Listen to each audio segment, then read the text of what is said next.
So you can see some of the fields here, the farmers in Switzerland. And people used to ask me what the farmers are planting on their fields. Well, it depends very much on the season.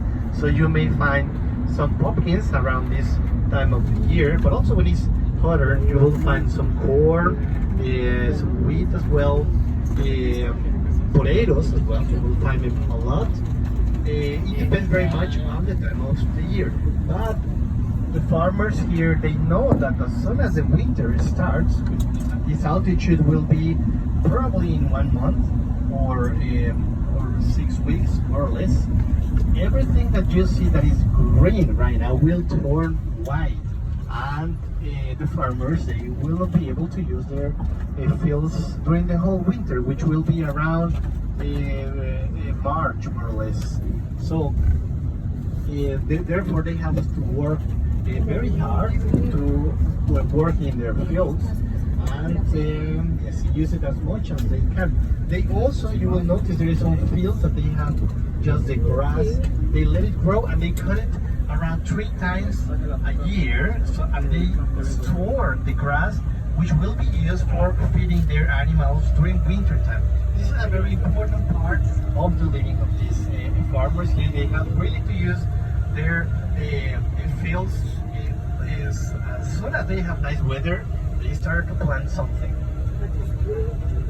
Verán ustedes que aquí los campos, lo que los granjeros suelen sembrar varía mucho de acuerdo a la temporada.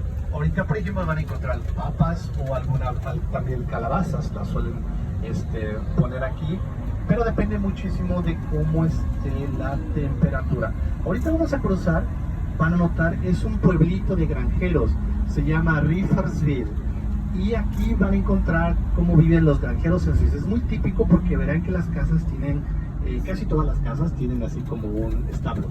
So we are currently about to cross this very small village called Horw, and this one is very typical for farmers. This is a farmer's village. You will notice that many of these houses, they have a stable. I mean, they are farmers, so they have their very own stable where the cows are living during winter time. So look at your right hand side.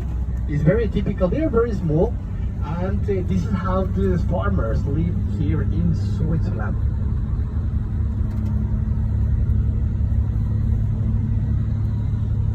Such kind of villages you will find all over the countryside in Switzerland. Normally, the farmers, they have their cows in summertime. They take their cows up in the mountains, or they let their cows free in the fields, because, well, you probably don't know it, but in Switzerland the cows, they have the right by law to be outside in freedom at least 90 days a year. So the farmer, they have to let their cows in freedom during this time of the year, in summertime, of course. The reason is that whenever we have colder temperatures here in Switzerland, then they have to take these cows back in the stables, and they will be inside the stables during the whole winter. But as soon as we have again nice temperatures, then the cows are allowed to be outside again. That's actually the reason why the cows have a cowbell, because when they are in freedom wandering in the fields, the farmers, they have to know where their cows are. With the sound of the cowbell, they know exactly where they are. Entonces les decía, señores, que los granjeros tienen que tener a sus vacas aquí en Suiza al menos 90 días al año libres, tienen que estar en libertad, porque por ley las vacas tienen el derecho de estar afuera de los establos 90 días, o sea, 3 meses del año. Eso es porque, acuérdense que el invierno aquí puede ser bastante duro, entonces durante todo el invierno las vaquitas están en los establos guardadas, pero cuando llegan las buenas temperaturas, ellas pueden disfrutar también un poquito de los campos. Entonces aquí en esta parte de Suiza los dejan libres en los campos, y en las montañas, por ejemplo, si ustedes van a Engelberg, van a ver que esas van a estar en las montañas, las dejan libres en las